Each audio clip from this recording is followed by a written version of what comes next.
Aujourd'hui, on va se projeter un petit peu dans le futur. On va partir au 26 décembre et au 22 janvier pour parler du Honor View 20. Alors, je ne sais pas si vous vous souvenez, en début d'année, Honor a présenté son Honor View 10, qui est en gros le smartphone le plus haut de gamme de la marque, celui qui a les dernières techno, dernières innovations à un instant T. L'Honor View 10 était déjà un excellent smartphone et il l'est encore aujourd'hui. Bon, le design a un petit peu souffert parce qu'il a un petit peu passé. D'un autre côté, il a un an, donc c'est normal. Honor va présenter le 26 décembre en Chine son Honor View 20 qui est le successeur du Honor View 10 et qui a toutes les dernières techno, enfin peut-être pas toutes, mais en tout cas les plus innovantes. Un smartphone qu'on ira voir nous directement lors de la présentation à Paris, les présentations mondiales pour le reste du monde le 22 janvier prochain. Donc je vous invite à vous abonner dès maintenant pour suivre tout ça parce qu'on y sera et on le verra en direct. Et ce Honor View 20 fait vraiment plein de belles promesses et nous montre en tout cas là où on va aller en 2019 en termes de smartphone, en termes de design, en termes de puissance, de performance. Vous allez voir, c'est complètement bluffant.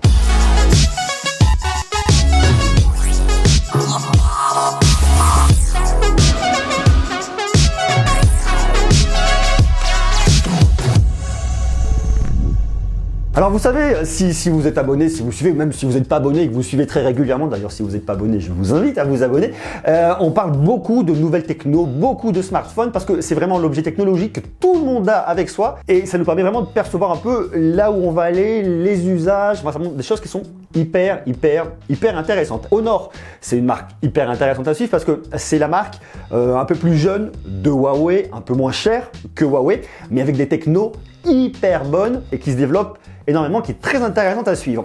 On a eu plein de modèles cool en 2018, Honor View 10, Honor 10, enfin plein de produits hyper cool dans la gamme. On parle de produits qui sont d'entrée de gamme jusqu'à des produits haut de gamme et à des tarifs qui sont toujours hyper compétitifs. Et avec le Honor View 20, Honor va continuer et nous montre un truc qui est super cool, c'est l'innovation de l'écran. C'est une vraie innovation, c'est un vrai design qui est retravaillé au niveau de l'écran. Parce que qu'est-ce qu'on voit? On voit que l'encoche, c'est quelque chose qui est extrêmement critiqué, qui ne fait pas du tout l'unanimité. Il y en a certains qui aiment, mais il y en a qui détestent pertinemment. Il y a des marques qui se refusent à y aller, notamment comme Samsung, et puis des marques qui ont des modèles qui l'ont, d'autres modèles qui l'ont pas, ce qui est notamment le cas de Honor. Avec leur nouveau modèle, le Honor View 20 qui va être présenté fin d'année en Chine, l'encoche ne sera plus là. Néanmoins, on va aller sur un très grand écran avec juste un petit rond pour laisser passer la caméra. Un diamètre de 4,5 mm. Autant vous dire que c'est pas très gros. Il se situera en haut à gauche du smartphone. Alors c'est assez intéressant parce que ça montre quoi? Ça montre que le ratio écran smartphone va continuer de s'agrandir. On était déjà à les 93%, on peut monter un petit peu plus haut, vers 95%, ce qui serait franchement énorme.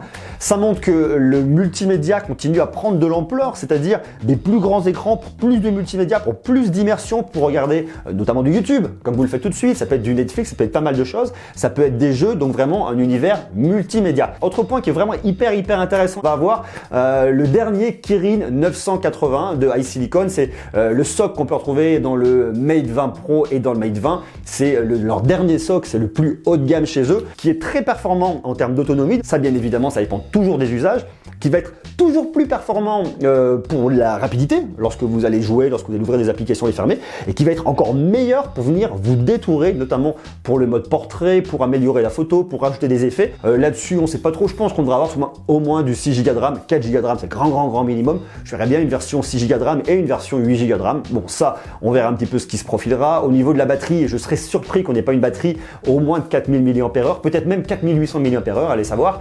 Et puis là où ça va vraiment jouer, c'est au niveau de la photo. Parce qu'on a un capteur Sony, alors attendez, la référence est Sony IMX586, qui aura un capteur arrière de 48 mégapixels. Alors qu'est-ce qu'on va faire avec 48 millions de pixels?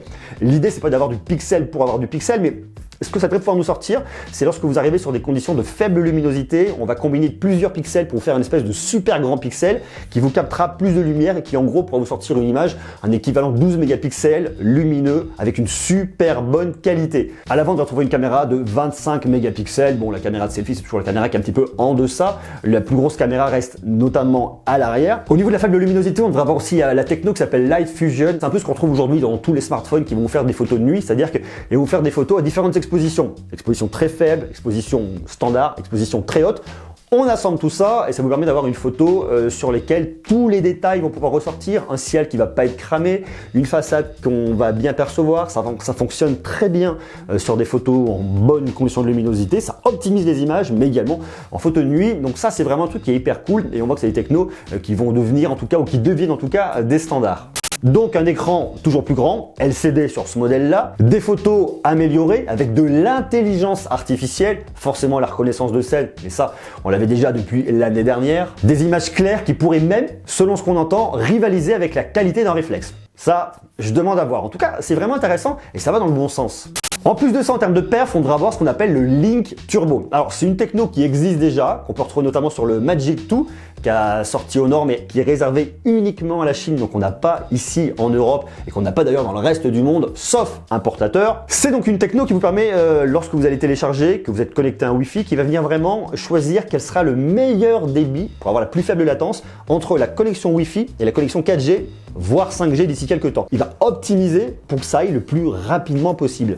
Ça me paraît plutôt bien. Attention néanmoins, si votre Wi-Fi est pas terrible et si la 4G voire 5G est meilleure, à part manger toutes les datas de votre forfait, ça peut aussi être, voilà, faut faire un petit peu attention à sa consommation là-dessus. C'est quelque chose qui est complètement optimisé sur l'intelligence artificielle. Une fois de plus, c'est au cœur notamment du Kirin 980, puis au cœur aujourd'hui des constructeurs de vraiment avoir quelque chose de suroptimisé au niveau de l'intelligence artificielle, que ce soit pour la photo, pour la performance, pour le téléchargement, on le voit aujourd'hui sur l'ensemble de votre machine. Aujourd'hui, on a quelques bribes d'informations sur ce smartphone, on n'a pas tout, hein, tout n'est pas encore dispo, mais par contre, ce qu'on voit, ce qui est cool, hop, par là, changer un petit peu là, voilà, allez, on se recule, on se met à l'aise, on se met bien, on est détendu, on est entre nous.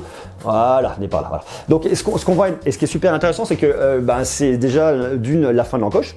Typiquement, l'encoche est en train de partir. En 2019, on pourrait dire bye bye aux encoches, à voir si Apple nous sortira encore une encoche en septembre 2019. Allez savoir, c'est pas impossible, on verra. Donc la fin de l'encoche. On a vu aussi que sur le Samsung Galaxy S10 et S10 Plus, il ne devrait pas y avoir d'encoche, mais néanmoins une caméra intégrée à l'écran, à voir comment ça va être fait. J'en ai parlé il n'y a pas très longtemps. Solution que j'ai vue, en tout cas, me paraît pas hyper intéressante. On verra réellement ce qu'il en sortira. Donc la fin de l'encoche. Toujours plus du multimédia avec des très très grands écrans. Donc ça, c'est toujours plus cool pour avoir plus d'immersion.